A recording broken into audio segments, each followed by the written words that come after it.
Dando sequência à nossa série de entrevistas com candidatos ao governo de São Paulo, teremos agora a nossa primeira do segundo turno. Está conosco o candidato Tarcísio de Freitas, do Republicanos. Candidato, bem-vindo ao senhor. Bom dia, como vai?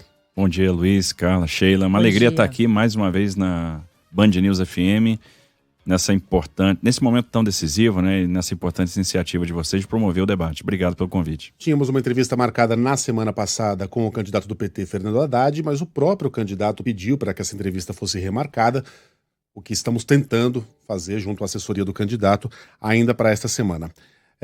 Candidato Tarcísio, antes de mais nada, antes dos assuntos que interessam diretamente aqui ao morador de São Paulo, é importante a gente pedir a sua opinião a respeito do que aconteceu ontem no Rio de Janeiro, ao cerco a Roberto Jefferson, aos tiros disparados, às granadas jogadas. Quero ouvir a sua opinião a respeito desse acontecimento em especial, da participação do presidente e do momento que o país está vivendo agora.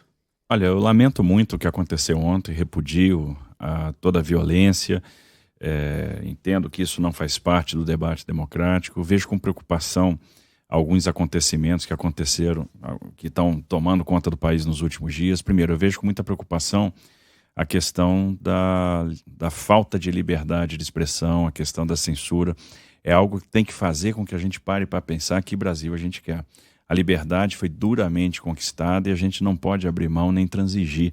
Então, ações que atentam contra a liberdade de expressão têm que ser repudiadas. Também vi com muita preocupação a agressão feita à filha do presidente. Uma menina de 11 anos de idade foi covardemente agredida na véspera do seu aniversário. Eu entendo que isso não traz paz, não concorre com a democracia, isso não tem nada a ver com o debate democrático. Então a gente tem que botar a bola no chão, andar para frente.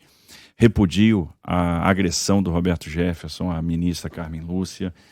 Isso não se faz, a gente tem que ter respeito às autoridades, respeito à Corte Suprema do Brasil, e não se recebe a polícia com armamento, com tiro, isso é coisa de bandido. Na minha opinião, a gente vê alguém que já que tem um problema que precisa de tratamento. Para mim, eu considero que até tem uma questão de doença envolvida nisso, e o tratamento que tem que ser dado tem que ser o que foi dado, é o tratamento de bandido, tem que ser preso. Entendo que o presidente agiu corretamente, que primeiro, ele determinou a presença do ministro da Justiça em loco para conduzir pessoalmente a operação. Então, do jeito que a coisa estava e no nível de transtorno que o Roberto Jefferson tinha, você precisava ter uma negociação para que aquilo não acabasse mal. Segundo, o presidente imediatamente repudiou os ataques à ministra e também a violência contra a polícia e se solidarizou com a polícia. Então acho que o presidente agiu rápido, agiu da maneira como o chefe de Estado precisava agir. A partir do momento que o Jefferson apertou o gatilho. Até então o presidente considerava que ele era uma vítima de uma perseguição por parte da polícia. O senhor acredita que Roberto Jefferson é uma vítima de uma censura? Veja bem, eu não ouvi o presidente se manifestando sobre isso. Mas não se manifestou contra. Não, observe, o presidente teve a filha atacada recentemente. Esse é um outro assunto. A gente está falando aqui do Roberto da mesma Jefferson. natureza. Da mesma natureza. E o que eu acho que a gente não pode ter é dois pesos e duas medidas sempre para tratar as coisas. O presidente tem toda a razão de reclamar do tratamento à filha. Eu acho que a gente relativiza a agressão à filha do presidente, né, e fica escandalizado com a agressão do Roberto Jefferson. Eu acho que as duas coisas têm a mesma natureza. Só é importante lembrar que... Eu estou escandalizado com a agressão à filha do presidente. Quero saber a sua opinião a respeito do vídeo que originou tudo isso, que foi Roberto Jefferson armado, ameaçando atacar ministros do STF. E a prisão dele foi pedida com base no desrespeito às medidas de prisão domiciliar e não quanto ao que ele disse. Veja que o presidente repudiou a agressão do Roberto Jefferson a ministro do Supremo. Repudiou. Né? Então o presidente entendeu como justa a prisão. Né? Ele não podia fazer aquilo. Então o presidente repudiou o ataque ao ministro do STF, e o que não se podia imaginar é que ele ia receber a guarnição policial a tiro. Né? Isso mostra um desequilíbrio, um descontrole. Então a gente não pode transigir com isso, com esse tipo de violência. O que a gente está precisando é de paz. A gente está precisando de menos torcida e mais debate. A gente está precisando de pensar o Brasil do futuro. Até porque a gente está diante de uma grande oportunidade. As cadeias globais de produção vão se redividir. O Brasil tem a chance de se reindustrializar. A gente tem a chance de gerar emprego. Agora, a gente tem que mostrar como esse emprego vai ser gerado. Não adianta dizer que todo mundo vai ser feliz, vai tomar cerveja e comer picanha e não mostrar como. Então está na hora de mostrar como, está na hora de fazer uma opção que represente para o Brasil uma aliança com a prosperidade. E a gente tem que sair desse ambiente permanente de conflito, porque isso não leva ninguém a lugar nenhum. Nós precisamos restabelecer a paz. É um Brasil de várias cores, um Brasil de irmãos, e não pode ser diferente disso. Então a gente tem que repudiar, sim, qualquer ação violenta e trazer o debate propositivo para a mesa. A gente não pode tolerar violência, seja de quem for, contra quem for, e temos que trazer o debate propositivo para a pauta imediatamente. Então vamos trazer o debate para São Paulo, porque é o que o nosso ouvinte quer nesse momento. Aliás, candidato, um pouco mais cedo a gente convidou aqui e os ouvintes participaram. O Gustavo de Guarulhos, por exemplo, tem perguntas com relação ao transporte metropolitano. Todo dia a gente fala por aqui sobre a condição do transporte sobre trilhos, né, que é de responsabilidade do governo do estado. Nesse ano, nós tivemos a privatização de parte das linhas da CPTM que servem à região metropolitana. É uma estratégia defendida por alguns como a solução para os problemas do transporte público, porém, o que se viu foi uma inabilidade da empresa de realizar o serviço para o qual recebeu o direito de explorar comercialmente. Quem sofre? Obviamente, o trabalhador, que paga, né, por esse serviço. O estado de São Paulo sofre com a queda de eficiência dos trabalhadores. Todos nós perdemos ainda as pessoas que não utilizam o transporte público. Pergunto para o senhor, como é que, no seu governo, isso vai ser resolvido? Privatização das empresas, do transporte ou não? Olha, a gente vai analisar caso a caso. A gente precisa entender que a iniciativa privada, normalmente, onde entra, ela contribui. Imaginar num estado provedor de todo tipo de serviço, né, e essa seja a solução, isso é ruim. Normalmente o estado acaba tendo incapacidade de investir, incapacidade de prestar serviço de qualidade. Então eu entendo que concessão de serviço é bem-vinda. Agora, a concessão tem que ser bem feita.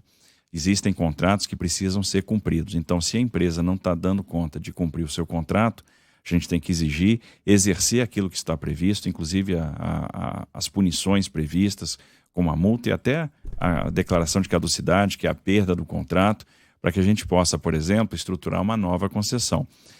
Se o contrato de concessão não for bem feito, ele vai gerar transtorno.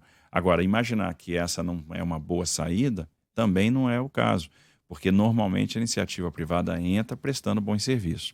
Vamos imaginar o que seria do serviço de telefonia sem iniciativa privada, onde nós estaríamos até hoje.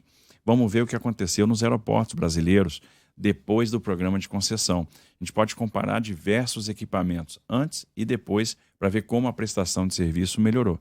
Então, entendo que sim, a iniciativa privada oferece boas soluções, a gente precisa de contratos que devem ser bem modelados e precisamos usar a iniciativa privada, inclusive, para expandir a rede, porque do contrário não vai haver capital para expandir o transporte ferroviário sobre trilhos, para fazer com que os trens intercidades aconteçam, para fazer com que o metrô chegue fora da cidade de São Paulo, na região metropolitana, por exemplo, em Guarulhos ou no ABC.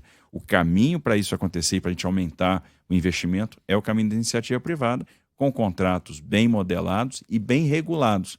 Porque não adianta também você ter um bom contrato e a regulação não funcionar. A tendência seria replicar essa estratégia da Via Mobilidade, mas com outros modelos de contrato. Mas nos contratos futuros ou alterar o funcionamento da própria CPTM?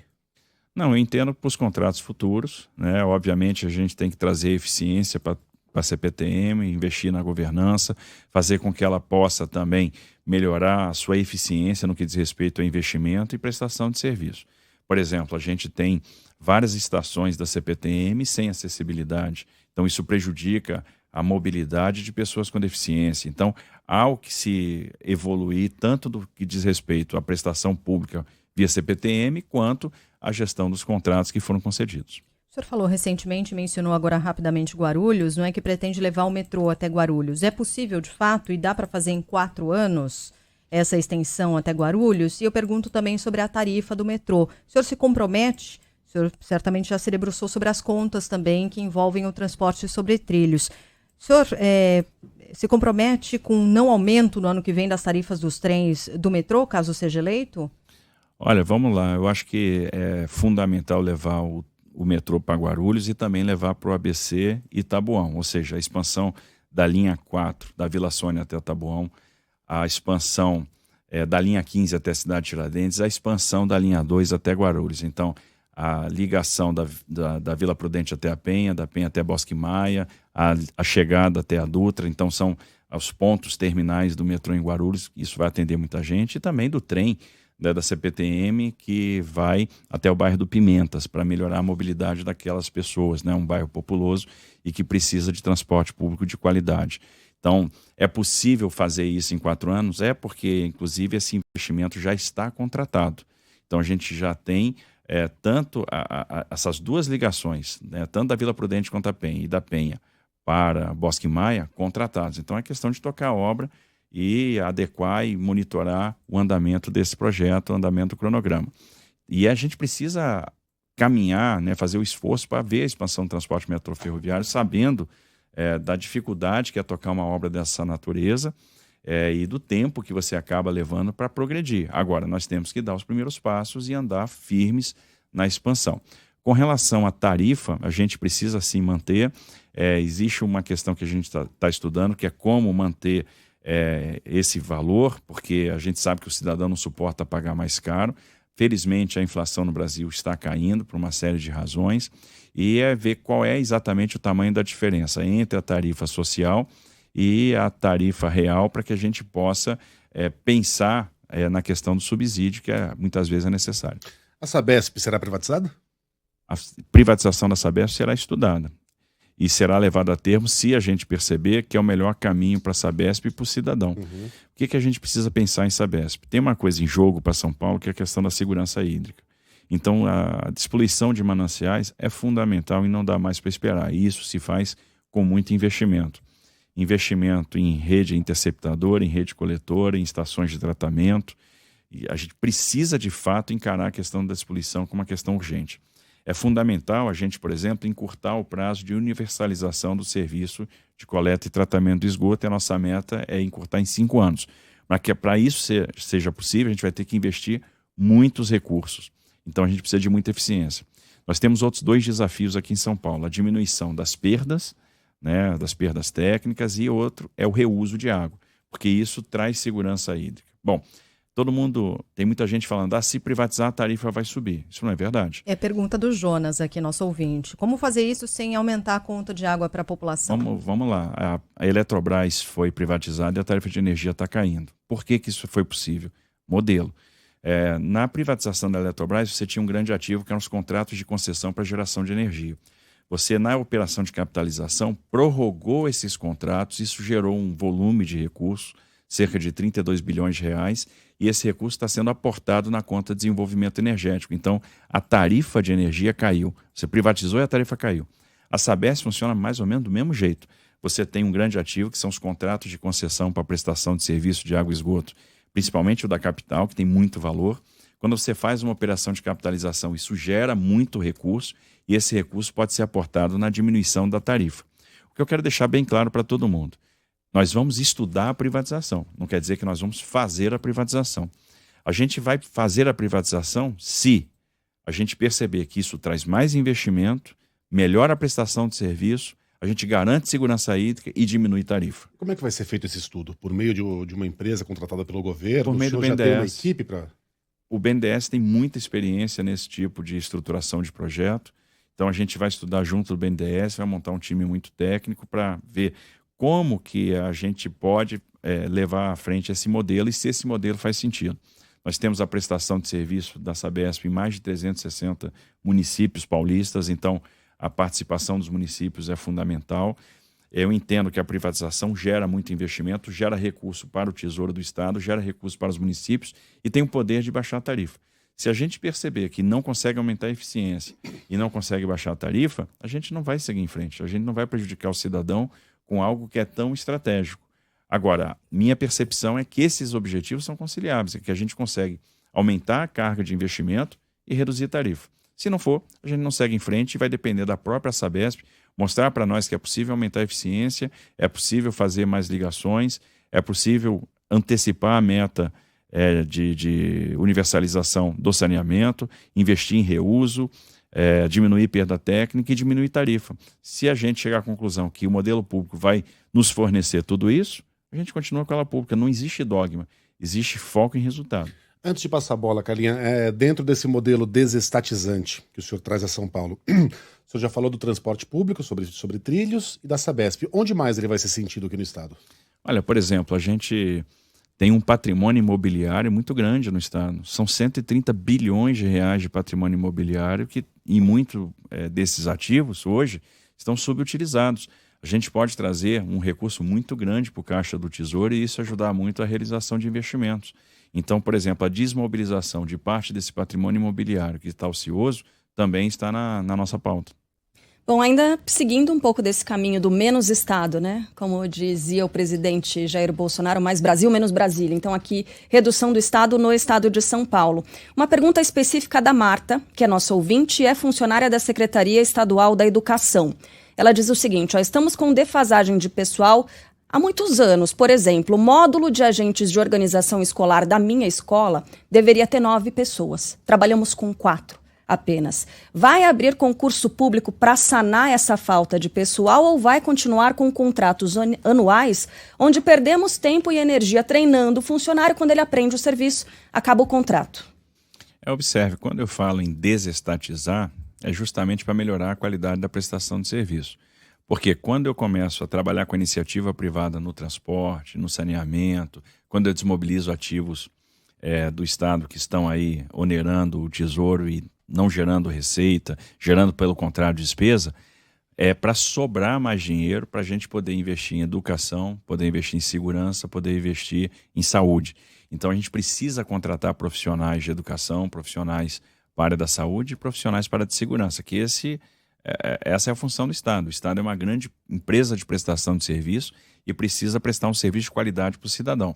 Então qual é a nossa ideia? É repor quadros na educação, é repor quadros na saúde e repor quadros na segurança. Via concurso público. Via concurso público, ter servidores de carreira comprometidos e que no final das contas nós tenhamos aí um novo plano de carreira que traga inclusive incentivo financeiro para o atingimento de resultado.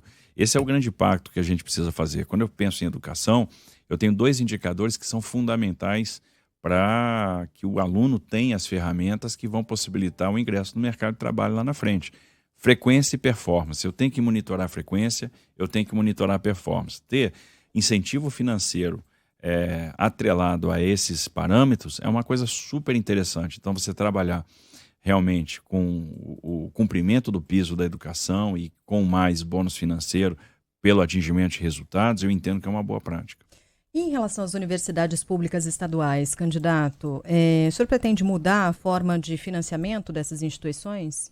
Olha, eu tenho 2 compromissos com as universidades públicas estaduais, né? Manter a capacidade de investimento e manter a autonomia que elas têm, para que a gente possa continuar a ter formação, extensão, pesquisa de qualidade, tendo que é um grande patrimônio. Então, hoje nós temos um recurso vinculado para as universidades, nós vamos manter o valor desse recurso vinculado. Então, vamos supor que por algum motivo eu tenho um decréscimo da arrecadação de ICMS, que representaria um decréscimo também no aporte de recursos para as universidades. Nós vamos complementar isso com recursos do Tesouro.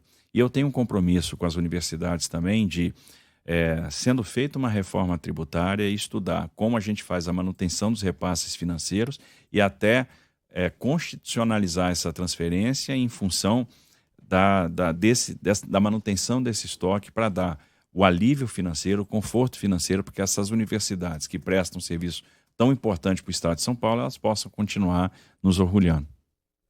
Queria falar sobre as câmeras nas fardas, que é um assunto que o senhor tem de tratar a cada entrevista. É uma medida que foi aprovada pelas populações dos estados em que ela foi adotada, São Paulo, por exemplo. Já é aprovada em estados onde ela ainda não foi adotada. A população quer que essa medida seja tomada. Reduziu a morte de pessoas em confrontos com a polícia aqui em São Paulo e tem grande aceitação, inclusive entre as lideranças policiais. Por quê? Quais são os argumentos técnicos para que o senhor seja contra essas câmeras? Veja só, Luiz, eu não inventei essa crítica às câmeras. Ela nasce, por exemplo, da conversa com várias lideranças policiais. Uhum. Então, eu não chego aqui no estado de São Paulo para dizer, a câmera não presta, vamos tirar. Não, isso nasce de um trabalho de pesquisa. Então, eu tenho uma posição hoje crítica às câmeras. Agora, também não tenho compromisso com o erro. E nem problema nenhum em voltar atrás em determinadas posições. O que a gente vai analisar com relação às câmeras? Primeira pergunta que eu sempre faço. Porque quando eu falo de câmera, todo mundo me confronta. A letalidade policial diminuiu. E a pergunta que eu devolvo. A população está se sentindo mais segura? Não está.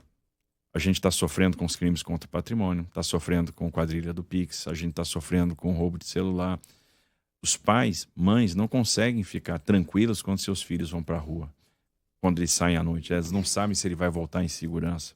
A gente está vendo aí uma quantidade de crimes aumentando. Então, a primeira pergunta que eu faço, a população está segura? Não está. Então, tem um problema. As câmeras não estão funcionando. Aí o senhor Só para concluir. A gente não está conseguindo cumprir o nosso papel de deixar a população segura.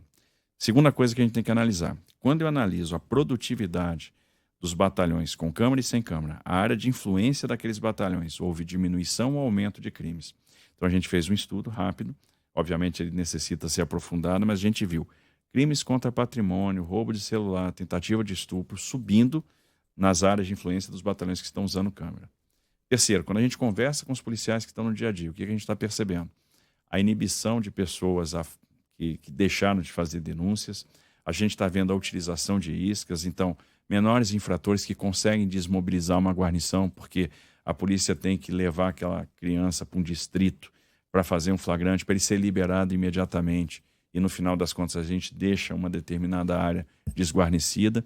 Então, a gente vai ter que levar em consideração isso. Nós temos que repactuar essa questão. Primeiro, o policial é uma pessoa que eu tenho que entender que ele está vestindo farda para me proteger. Ele tem que ser valorizado. E uma polícia valorizada vai me ajudar muito na política de segurança pública. Quem paga o salário desse policial é o cidadão. Então, o cidadão também não pode sofrer com excesso e com a violência policial. Eu tenho que estabelecer esse equilíbrio. Eu não vou tolerar o excesso policial, eu não vou tolerar a violência policial, mas eu também não quero o policial em situação de desvantagem em relação ao bandido. Então nós vamos sentar com a equipe de segurança pública para reavaliar o uso da câmara. Onde ela é necessária, se ela é necessária, se o programa precisa de adaptação, se uma tropa especial, como choque, como a rota, demanda o uso da câmara ou não. E a gente vai concluir se o melhor caminho é esse ou não, sempre pensando no seguinte, na segurança do cidadão que está na ponta. Eu entendo a preocupação de várias pessoas que já foram vítimas do excesso policial, mas eu tenho que, por exemplo, o pessoal fala, na comunidade acontece isso. Vamos lembrar que muitas vezes o nosso policial também é da comunidade, é gente como a gente e que está ali buscando prestar o melhor serviço. Nós temos uma polícia profissional, numa instituição que tem 190 anos de existência, que faz um trabalho notável, que merece o nosso respeito, merece todo o nosso apreço. Então, nós vamos trabalhar analisando o problema em todas as dimensões, para verificar o que é melhor. Eu só queria entender como é que a câmera poderia colocar o policial em desvantagem em relação ao bandido. O país que mais valoriza a atuação dos policiais, Estados Unidos, tem câmera já há muitas décadas, na farda, nas viaturas, em tudo quanto é lugar, para fiscalizar a atuação dos policiais. E nunca ninguém argumentou que isso coloca o policial em desvantagem. Você está dando argumento. Eu tenho que fiscalizar a atuação do policial. Tem que fiscalizar a atuação de qualquer agente do Estado. Vamos botar a câmera nos políticos, então. Ótimo. Né? Onde eu assino.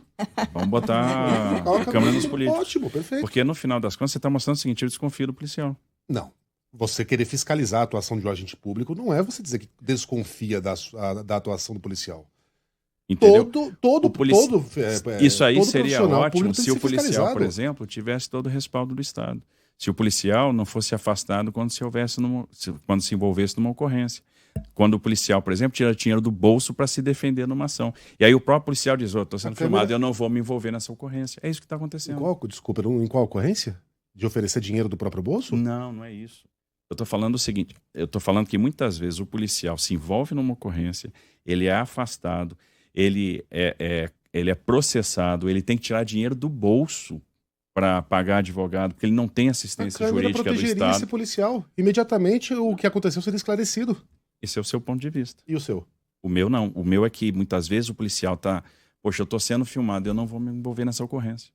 Eu vou fazer de conta que eu não estou vendo aquilo. Eu não vou eu tinha uma linha de conduta aqui e eu estou com uma linha de conduta que eu não vou executar porque eu estou inibido. A Câmara está inibindo muitos policiais de atuar. É por isso que a produtividade em determinados batalhões está caindo. Então isso induziria a prevaricação, pode dizer assim? Ao policial não agir quando ele deveria agir? Muitas vezes é o seguinte, é o modelo mental, você tem que tomar a decisão em fração de segundo. Então você muda o modelo mental, você muda o processo de tomada de decisão ali na hora, é isso que eu estou querendo dizer. Não, tá certo. Vamos seguir no tema educação, que é o seguinte, o nosso ouvinte Eli... Coisas complexas como se fossem simples. Certo. Eli, nosso ouvinte, estudar mais. Trabalha nas forças de concordo, segurança. mas aí, voltando ao assunto, o senhor disse que um dos motivos, aliás, o primeiro a ser apresentado para que as câmeras possam ser retiradas é que elas não diminuíram a sensação de insegurança da população, como se elas fossem uma panaceia e sozinhas tivessem esse condão. Isso não fossem dezenas de medidas a serem tomadas. Exato, é por isso que nós temos que tomar todas elas. É por isso que eu falo, por exemplo, na integração com o governo federal. Eu falo do monitoramento dos pontos críticos. Quais são os pontos críticos? Aeroportos e portos, porque eles são pontos de saída de drogas e de chegada de armas. Eu falo nas operações de inteligência. Eu falo na necessidade de usar a inteligência financeira para asfixiar o crime organizado, financeiramente, para combater a lavagem de dinheiro. Eu falo, por exemplo, no combate às quadrilhas de interceptação. Né? Eu falo, por exemplo, na mudança da legislação penal, porque não adianta nada você prender um bandido que acaba de roubar um celular e ele ser solto na mesma hora numa audiência de custódia. Então, por exemplo, você fica enxugando gelo. Então, é uma série de ações. Então, a gente tem que encarar a segurança pública com a complexidade que ela merece. E não tratar a questão de forma simplista, a Câmara vai resolver meus problemas de segurança. Pode ser um fator. E veja, eu estou dizendo que eu vou reavaliar.